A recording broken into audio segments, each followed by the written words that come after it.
Bonjour à toutes et bienvenue dans ce nouveau podcast de Femme à part, podcast dans lequel aujourd'hui nous allons parler de la femme idéale. Je n'ai pas dit la femme parfaite, j'ai juste dit la femme idéale. Ne partez pas tout de suite, vous allez comprendre pourquoi je fais ce podcast. Alors deux raisons tout simplement. La première, c'est que je suis tombée sur une vidéo YouTube en anglais, enfin anglophone avec ce titre-là, 10 conseils pour devenir la femme idéale. Je me suis dit, tiens, ça peut être sympa de faire un podcast là-dessus.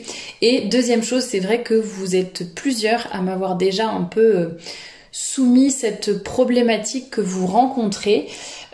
Soit vous faites la remarque de façon constructive et dans ces cas-là je vous en remercie. Il y en a d'autres qui sont un peu moins constructives, mais le fond de votre question c'est à force de suivre un petit peu les conseils pour être la bonne, la femme catholique, bien sous tout rapport, qui s'habille bien, qui est modeste, qui est élégante, qui est féminine, qui je sais pas, qui reste au foyer, qui ceci, qui cela, blablabla, enfin un peu à suivre toute une série de conseils comme ça, à force de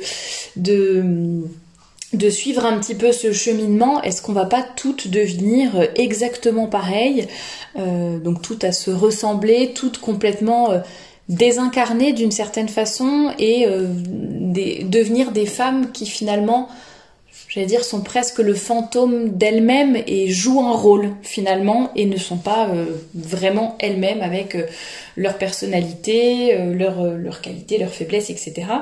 Et c'est vrai que vous avez été déjà plusieurs à apporter cette réflexion et à la partager avec moi en me disant est-ce qu'à force de vouloir devenir une femme idéale, on ne va pas être complètement à la fois la femme parfaite quoi, mais la femme qui est complètement désincarnée, passive d'une certaine façon, qui est passive face à sa vie et aux événements. Donc voilà les deux raisons un petit peu pour lesquelles j'ai voulu faire ce podcast aujourd'hui.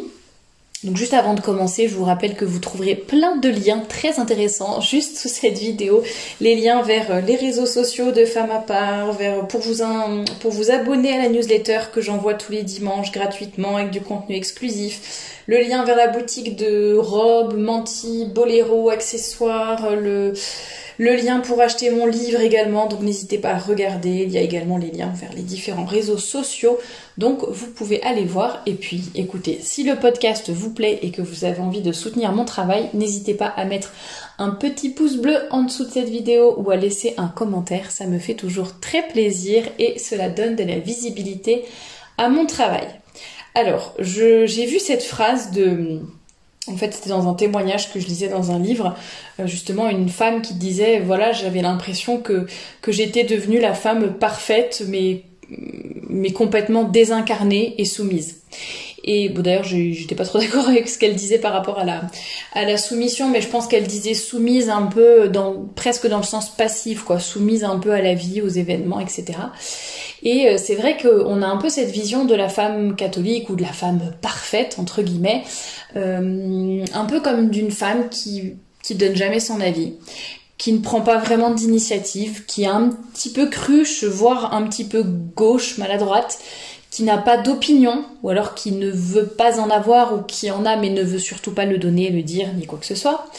Vraiment la femme qui ne va pas faire de remous, qui ne va pas faire de vagues, qui ne va pas crier, qui ne va pas se mettre en colère, qui va être toujours belle et apprêtée, il n'y a pas un cheveu qui dépasse, il n'y a pas un ongle qui est légèrement cassé, non, rien, c'est vraiment la femme parfaite, et on a presque envie de murmurer à son passage, vous voyez, tellement c'est la femme toute douce, toute mignonne, qui passe sans faire un bruit, quoi, qu'on voit un peu, mais finalement qui est un peu vide, quoi. C'est pour ça que je parlais un peu de fantôme tout à l'heure, c'est un peu comme endosser un rôle, cocher toutes les cases entre guillemets sur le papier, quoi, de vouloir être la femme parfaite, mais finalement vraiment être vide, quoi, ne pas avoir de personnalité, ne pas être intéressante, ne pas être vivante d'une certaine façon, donc c'est un petit peu triste. Et évidemment, moi, tous les conseils que je vous donne sur cette chaîne, avec toutes les thématiques abordées, que ce soit le pratico-pratique du vêtement et des astuces beauté, et des choses un peu plus profondes par rapport à la féminité, au féminisme, au foyer, à la famille, la place de la femme dans la société, etc., etc. La liste est longue, vous pouvez voir que j'ai déjà sorti un certain nombre de podcasts et de chroniques. eh bien, tous ces conseils-là ne sont pas comme une recette magique qu'on va suivre, un peu une liste de choses à faire. Voilà, on va cocher les cases au fur et à mesure. Ça, je l'ai fait. Ça, c'est bon. Ça, je rentre dans les cases. Et voilà, je vais devenir la femme parfaite, la femme idéale. Donc non, ce podcast d'aujourd'hui que vous écoutez en ce moment ne va pas non plus être une énumération de recettes magiques qui marchent à tous les coups pour être une femme parfaite, mais ça va être plutôt un ensemble de pistes de réflexion pour vous amener justement à vous faire votre propre opinion et à comprendre tous les enjeux de ces thématiques en fait. Alors voilà, pour moi, ce qui était important, c'était d'aller à contre-courant de cette vision désincarnée de la femme. Et ça fait écho justement à une conversation que je viens d'avoir avec Pascaline du compte En Toute Élégance. Je vous mettrai le lien en barre d'infos. Très prochainement, d'ailleurs, sur la chaîne, il y aura un entretien qui sortira. S'il n'est pas déjà sorti, il sortira bientôt avec Pascaline, justement. Et on discutait ce matin de cette histoire de personnalité, d'incarnation, le fait d'incarner des valeurs, incarner la vérité, la beauté, la bonté, la féminité, le courage, etc. Et c'est ce qui m'a aussi, c'est ce qui a finalement aussi abondé dans le sens des réflexions que j'avais déjà pour ce podcast. Alors qu'est-ce que, déjà si on repartait de la définition, qu'est-ce que la définition du mot idéal, de l'adjectif idéal ? Donc idéal, à qui l'on prête toutes les qualités, toutes les perfections, qui est considéré comme parfaitement adapté à son rôle, à sa fonction. C'était la définition du Larousse il y a quelques années, parce que je l'ai récupéré d'un article que j'avais écrit en 2017. Donc c'est une définition que j'avais trouvée à cette époque-là. Et donc finalement, la femme idéale n'est pas forcément la femme parfaite, mais c'est celle à qui on prête toutes les qualités, toutes les perfections, et surtout qui est considérée comme adaptée à son rôle et à sa fonction. Donc finalement, c'est une femme qui va user au mieux des ressources qu'elle a reçues, qui sont à sa disposition, ce qui est un peu soit inné, soit qu'on a acquis de par notre éducation ou de par nos propres expériences, etc. Ça peut être du point de vue spirituel, du point de vue intellectuel, du point de vue naturel, d'un point de vue physique. On a vraiment reçu tout ça, j'en parle très souvent, on a toutes reçu un certain capital à notre naissance et on le développe au fur et à mesure des années. Et bien sûr, on n'a pas toutes reçu la même chose. Je sais qu'on est dans une société très égalitariste et qui ne supporte pas l'injustice. Mais oui, c'est pas juste, mais c'est comme ça. Il y en a qui ont plus reçu, il y en a qui auront beaucoup plus reçu dans leur éducation, que ce soit d'un point de vue intellectuel, du point de vue des bonnes manières, je sais pas, des voyages qu'ils auront pu faire, des conversations qu'ils auront eues avec leurs parents qui les auront fait grandir, des rencontres qu'ils auraient pu faire, de tout ce qu'ils auront appris, des personnes qu'ils auront fréquentées, etc. Bon bah il y en a qui n'ont pas reçu tout ça, il y en a qui n'ont aucune idée des règles basiques de politesse, on va dire, qui ne savent pas forcément comment se comporter en société, qui, de par leur contexte familial, vont être, je sais pas, très timides, très renfermés, pas à l'aise en société, enfin... Oui, il y a plein de configurations différentes. On a toutes reçu déjà à la base des dons différents et puis après, selon la vie, l'expérience, l'éducation, le contexte familial de chacune, voilà, ça se développe plus ou moins.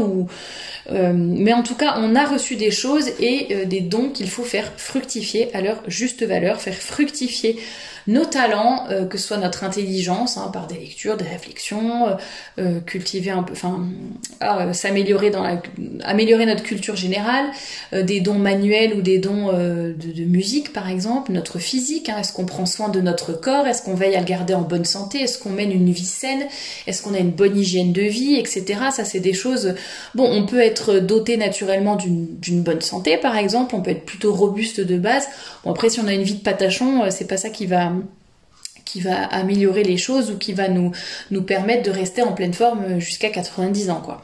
Donc faisons attention à ce que nous avons reçu et essayons de le faire fructifier.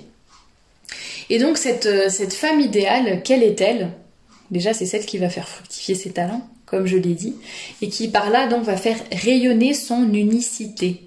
Comme je le disais, on est toutes différentes, on n'a pas toutes reçu la même chose et on a toutes des talents et j'allais dire une mission différente presque. Donc vraiment, faisons Ne cherchons pas toujours à ressembler aux autres. J'en avais parlé un petit peu dans le podcast sur la jalousie. Ne cherchons pas toujours à ressembler aux autres, à vouloir faire comme tout le monde, à rechercher un peu l'uniformité, etc.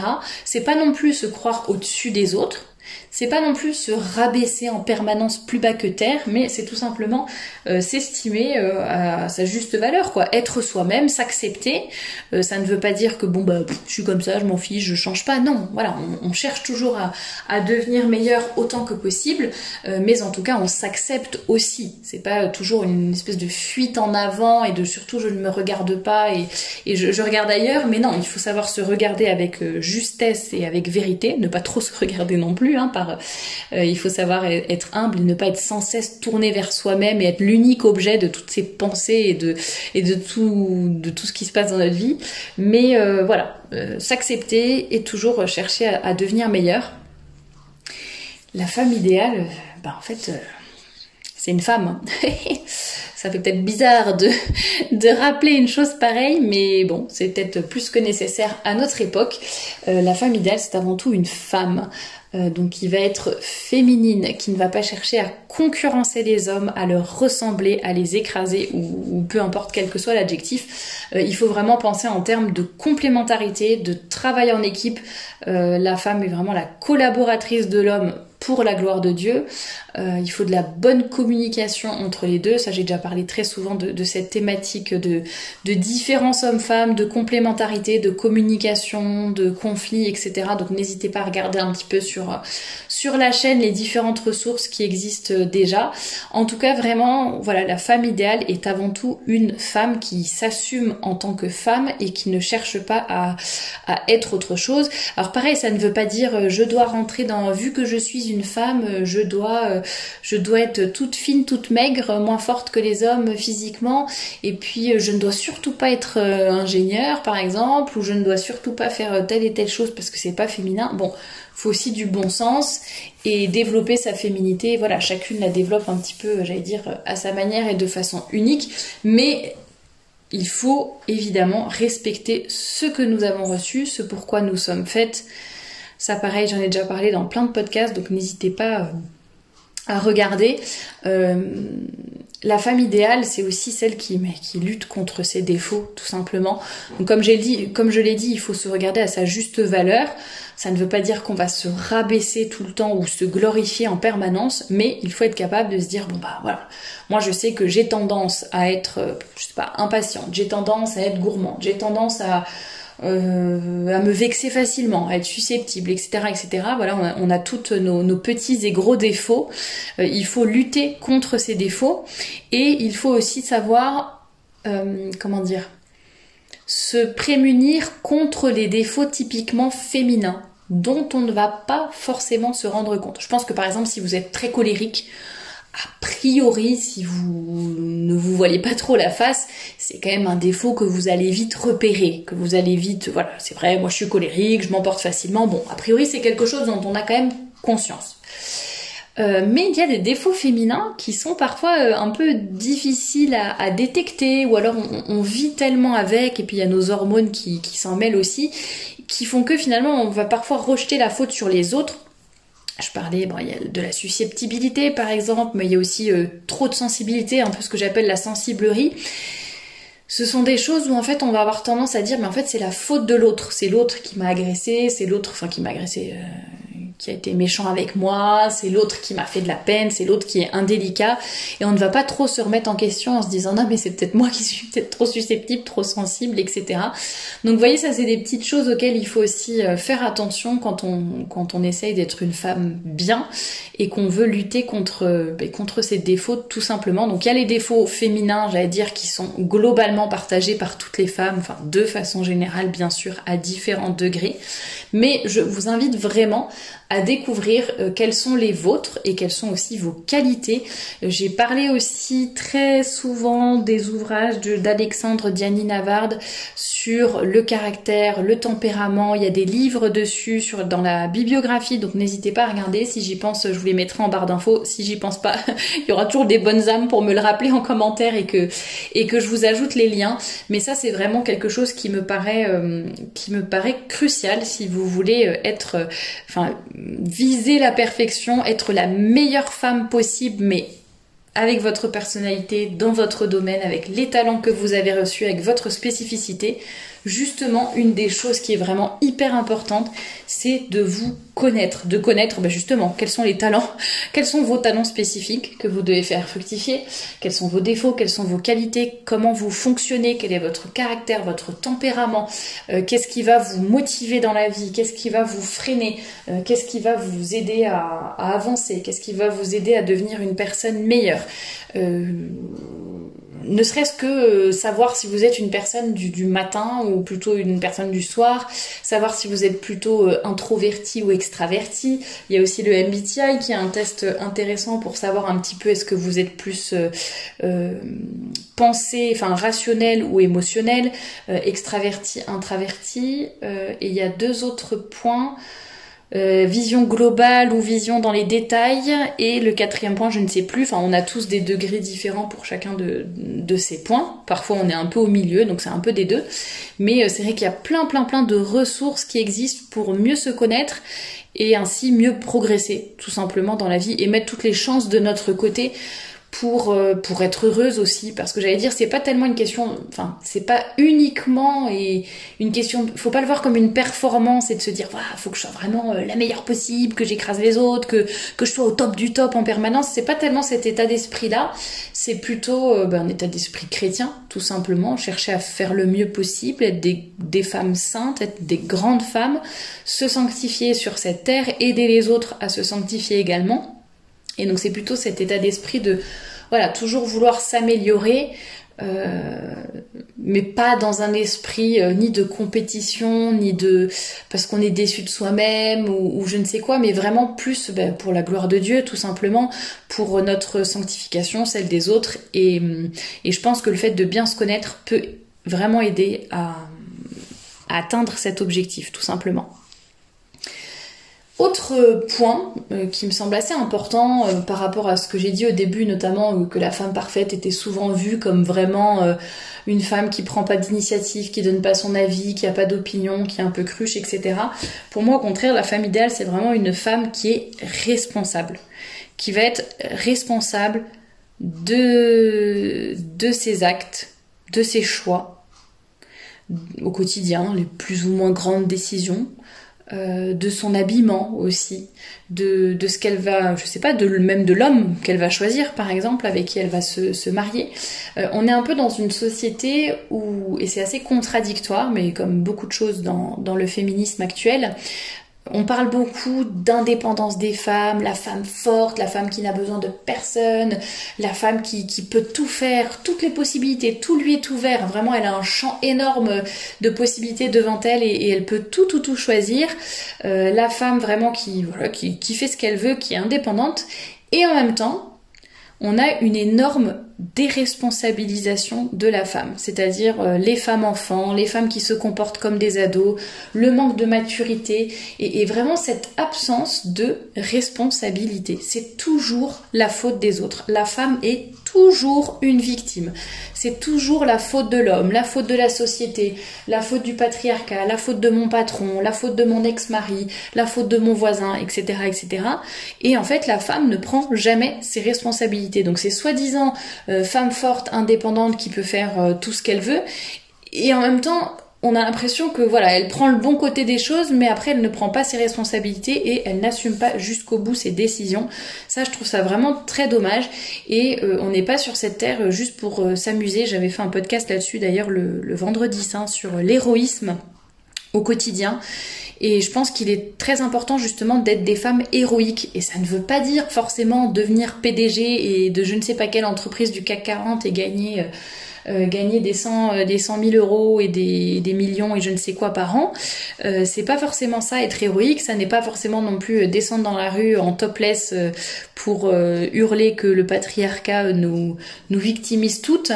L'héroïsme, c'est aussi dans les petits actes du quotidien, c'est assumer ses actes, c'est prendre ses responsabilités, c'est savoir rester à sa place, c'est parfois avoir le courage de faire des choses qui sont pas forcément très drôles, pas forcément forcément très intéressante ou je ne sais pas quoi, mais faire son devoir d'état tout simplement. C'est pas toujours ce qui nous chante le plus, mais voilà, on a des responsabilités, on n'est pas sur cette terre uniquement pour s'amuser et pour jouir sans entrave.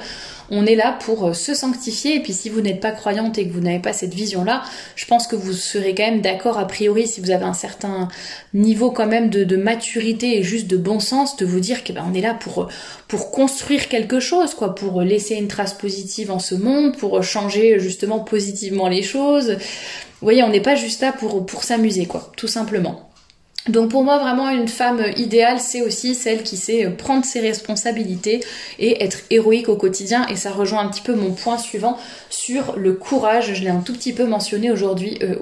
J'ai un peu mentionné au début du podcast sur voilà le fait d'être une femme courageuse, une femme forte, pas au sens où l'entend le monde aujourd'hui, le féminisme actuel, mais comme je le disais, parfois le courage, c'est de faire des choses qui sont pas très gratifiantes, qui peuvent être difficiles, qui sont un peu des tâches invisibles aussi. Ça peut être vraiment plein de choses. Et c'est tout le contraire de cette femme complètement désincarnée, fantomatique, enfin effacée, mais trop effacée, quoi. Enfin c'est un peu comme la discrétion. Ça peut être une vertu, évidemment. C'est agréable d'avoir une femme qui n'est pas en permanence en train de crier, de hausser le ton, de prendre toute la place dans la conversation, d'étaler sa vie privée devant tout le monde. Évidemment, la discrétion peut être une vertu. Après, si on est vraiment complètement effacé, inexistant, et qu'on est comme transparente, invisible, comme un fantôme qui passe et qu'on ne voit pas, qu'on n'entend pas, c'est un petit peu dommage aussi, et pour vous et pour les autres. On a quelque chose à apporter à ce monde. Donc vraiment pour moi c'est important d'avoir ce côté de courage, de force, d'abnégation, de toutes ces qualités aussi, d'honnêteté, de sincérité, de vraie charité, la joie aussi, le fait d'être une femme heureuse, qui sourit, qui n'est pas tout le temps en train de faire la tête, de se plaindre, etc. Voilà, ça c'est agréable pour tout le monde. Et puis on se met aussi j'avais fait un podcast sur la joie aussi il y a pas très longtemps, donc j'en avais déjà parlé, mais se mettre dans un cercle vertueux de bonheur, de joie et de sourire tout simplement. Une femme, alors j'en ai parlé un tout petit peu aussi, la femme parfaite qui a un petit peu vu comme la cruche, qui a pas trop d'idées, pas d'opinion, etc. Ben non, justement, nous devons être des femmes un peu instruites et puis éducatrices en même temps, c'est-à-dire qu'après ça sera à nous, surtout si on a des enfants, de les éduquer, de les faire grandir, de leur transmettre des choses. Donc il est évident que c'est très important d'avoir un minimum de culture. Et pour moi, la culture, c'est pas tellement tiens, je prends un bouquin de culture générale et puis il faut que je sois capable de répondre à toutes les questions et de connaître tous les sujets de politique, de littérature, de géographie, d'histoire, etc. Non, c'est bon, évidemment, la culture générale est importante, ça n'est pas ce que je dis, mais le fait d'être capable d'être ouverte au monde, tout simplement, de s'intéresser un petit peu à l'actualité, de savoir réfléchir. On n'a pas forcément besoin d'avoir une opinion sur tout et de tout connaître sur le bout des doigts.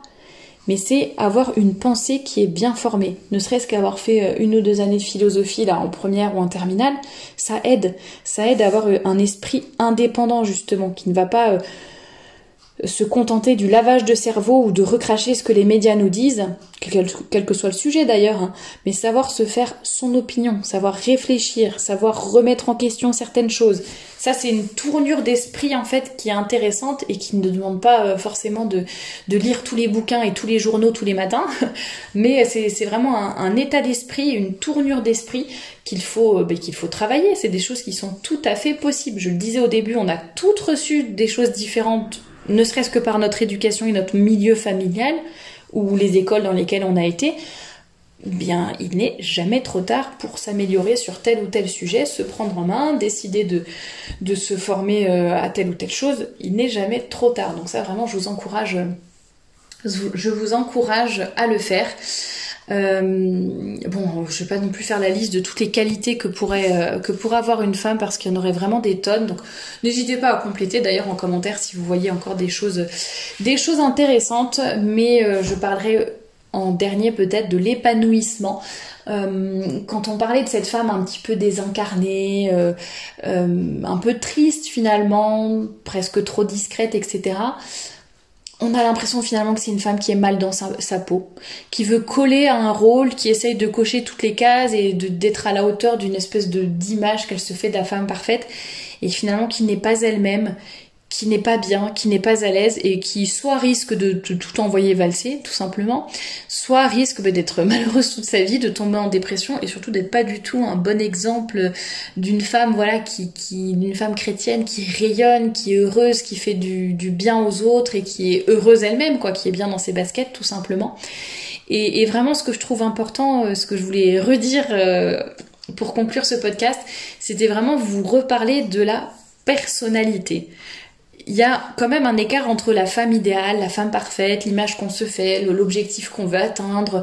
Ça peut être même des modèles incarnés, d'ailleurs, de femmes, des modèles que l'on veut prendre, de femmes qui ont vraiment existé, la Sainte Vierge, toute autre sainte, une femme, je sais pas, une reine, une femme politique, une mère de famille qui s'est sanctifiée, peu importe. On a toutes peut-être des exemples ou des modèles qui nous parlent plus ou moins selon notre situation. Donc il y a des femmes, des femmes idéales qui nous inspirent et qui sont incarnées. Et justement, il faut que nous le soyons aussi, que nous ayons de la personnalité, du style. Ça ne veut pas dire je vais me démarquer à tout prix, je vais m'habiller avec les couleurs de l'arc-en-ciel en fluo, en mettant, en m'habillant. Bon, de toute façon, il y a tellement de modes idiotes qui existent en ce moment, mais vous voyez les modes où on veut vraiment juste... ne serait-ce que pour parler des vêtements, on veut juste être original, sortir du lot, attirer l'attention, mais d'une mauvaise manière. Non, c'est pas ça, avoir de la personnalité et du style. C'est s'assumer, évidemment, tout en gardant une certaine cohérence et en respectant finalement un peu les normes, les règles de la société dans laquelle on vit. Mais ce qui est vraiment important, c'est pas seulement d'avoir des belles valeurs. Ah, j'ai la foi, la charité, la beauté, la vérité, c'est important. Et finalement, ne pas les incarner. Donc, je pense qu'il est vraiment important d'incarner le vrai, le beau, le bien, c'est-à-dire de façon concrète. Que ce soit à travers nos vêtements, j'en ai déjà parlé 1000 fois, nos choix de vie, choix d'études, choix de métier, choix de mari, choix de maison, peu importe, enfin tous nos choix qui vont un peu conditionner notre vie, notre attitude au quotidien. C'est bien beau de se dire catholique ou de se dire je veux être la femme parfaite ou la femme idéale, mais par contre on se laisse aller, on ne fait rien pour changer, on se conforte un peu dans notre quotidien et dans notre train-train et dans notre minimum de tiédeur. Non, il faut incarner le vrai, le beau, le bien, et en même temps avec notre touche de personnalité. Donc ne serait-ce qu'à travers les vêtements, je pense que c'est peut-être l'exemple le plus facile à comprendre. Je l'ai déjà dit que notre vêtement devait être vrai, devait être beau, devait être bon.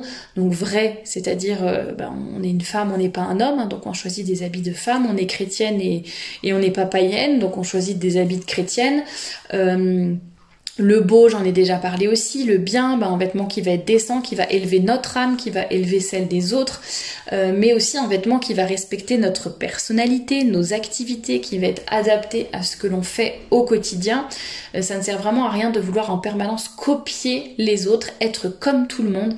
L'uniformisation de la société, le jean basket au noir, et même au niveau des personnes, si on parle de la foi par exemple, ou de ce que l'on voit sur les réseaux sociaux par exemple, aujourd'hui on ne voit presque plus toutes les influenceuses se ressemblent, ne serait-ce que par leur mode de vie, leur coiffure, etc. Enfin elles sont toutes pareilles, et même chez les cathos par exemple, est-ce que c'est facile aujourd'hui de différencier une influenceuse qui se dit catho d'une influenceuse qui se dit pas catho ?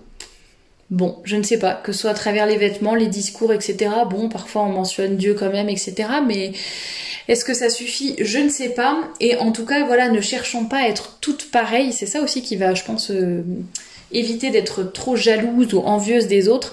C'est que, évidemment, on peut aussi prendre des exemples, de l'inspiration pour grandir et pour s'améliorer.